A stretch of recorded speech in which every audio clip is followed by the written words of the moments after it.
What's up, friends? It's Armlocks.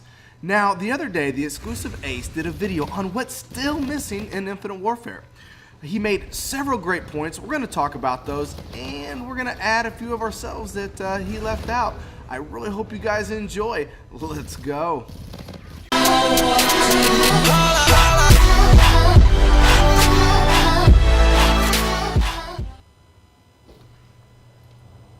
Alright guys, now the gameplay that you're about to watch is actually me earning a De-atomizer strike with an FHR on Crusher. Now, I didn't actually get a chance to call in the De-atomizer strike, but the final kill I got with it did earn the nuke. So, enjoy yourself guys while we talk about the topic of the day, which is what's still missing in Infinite Warfare. Now, the exclusive Ace gave approximately about 5 things that he'd like to see added to Infinite Warfare. The first one was a disabled DLC button. Now, there's not much to say. This is pretty much cut and dry. This definitely needs to be in there. I mean, oh my God, great examples. So let's just go ahead and move along to a more important thing that I'd like to see, which is the group feature.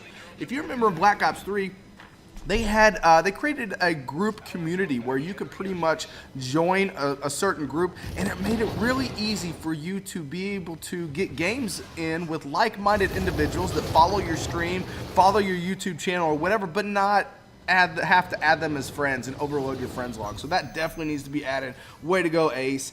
Another great point was the daily / weekly contracts. Now, Black Ops 3 had these.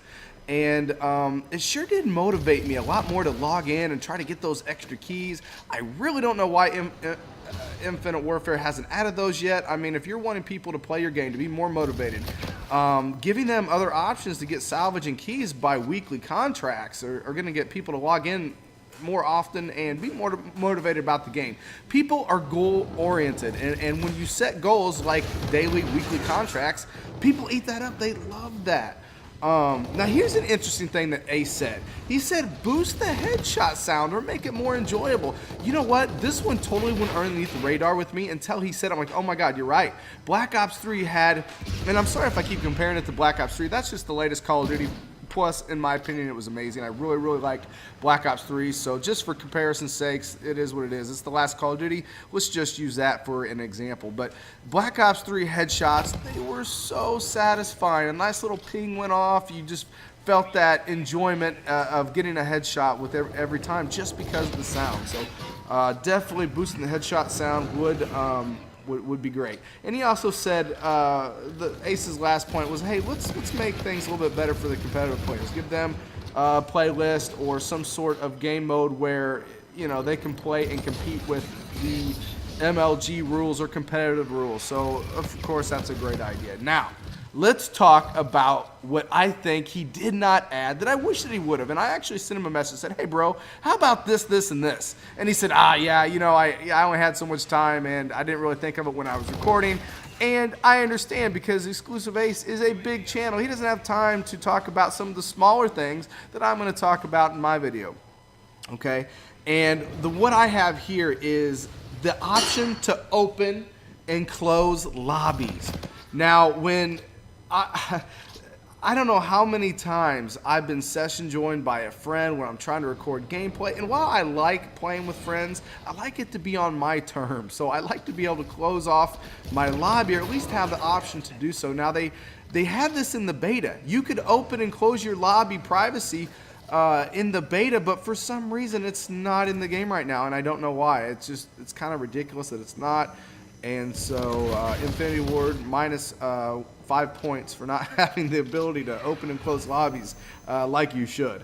Now secondly, now this is more for the more elite players, tryhards if you will, or you know what, people that just like to set goals in their life, you know, and try to reach those goals.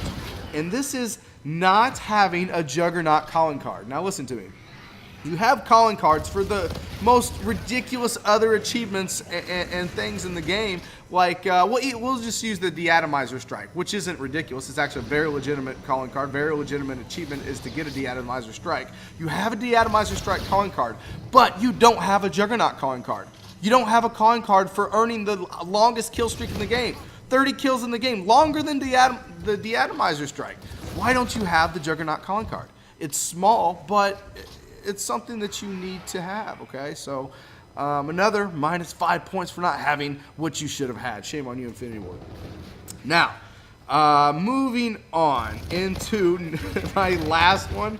And again, it's kind of small, but come on, why don't you have medals for earning De-atomizer strikes? I'd like to know how many De-atomizer strikes I have earned. See, this is what I'm talking about right here. You have no medal for De-atomizer strikes. You have, however, you do have a medal for winning rock, paper, scissors. Are you kidding me? Look at this. And look how out of order it is. It goes relentless, brutal, juggernaut, unstoppable, and then champion. What? There should be nothing past unstoppable. That's like the best medal you can get in the entire game. But yet you have champion and trade kill medal over that. Like, your priorities are totally messed up on this one, Infinity Ward. I don't know what you're thinking.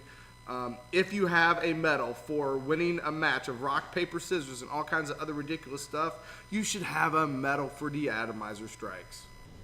What do you guys think? I mean, am I out of my mind here? I mean, is that weird that I think that they need medals for De-atomizer strikes so you can see how many you have? I mean, I know records and medals are kind of like a nitpicky small thing. They don't affect gameplay, but you know what? When you make video games, guys, you need to major in the minors. A lot of people like that stuff. It's motivating to them. It motivates me and gives me, like, if I... You know, let's say if I have like 9 De-atomizer strikes, man, if I get one more, I have 10. You know what I mean? And it's just a feel-good kind of a feeling to get those kind of achievements, you know, when you take pride in your video game. Call of Duty, for example, here. Same thing with the Juggernaut calling card. And, you know, the ability to open and close lobbies, come on, like... You know, Call of Duty has been having this. Like, Black Ops 3 had it, and you never want to take a step back. You want to not only add everything that the previous Call of Duty had, but you want to add more to it. Keep making it better and better. Keep refining it, not take steps backwards. So add that ability to open and close lobbies. Give us a Juggernaut calling card. Give us medals for De-atomizer strikes in the records, and put the record medals where they should belong. You shouldn't have rock, paper, scissors even in the combat section on your medals. Okay, there's no way winning games of rock, paper, scissors is a combat medal. Come on, bro. Anyway, let me know in the comments section below what you guys think of this. And let me know if I'm crazy or not, if I'm just being too picky. Maybe I am, but come on, I just want this game to be great. I want it to be, you know, as good as Black Ops 3 was, and then better. Now, I do want to make the point that I don't want to make it sound like I'm ragging on Infinity Ward. I do love Infinite Warfare. I have a lot. Ooh, I'm about to get this nuke. Oh, boy. I do love this game. I play the heck out of it. And that's why I care so much that they add the little things to make it even better, because I know it just hasn't reached its full potential yet. You know, it is a fun game, great concept. It's gotten a lot of crap, but I'm telling you, it's a lot of fun. I do enjoy this game, guys, so I don't want to be that guy that just complains no matter what. You know, I'm not 8 Thoughts, even though that guy's kind of funny sometimes. Anyway, guys, I really hope you enjoyed it. Let me know what you think, you know. And Exclusive Ace, if you're out there, hope you enjoyed my video, man. I love the points that you made. I just had a couple that I wanted to add on my own. And yeah, without further ado, Armlax is out.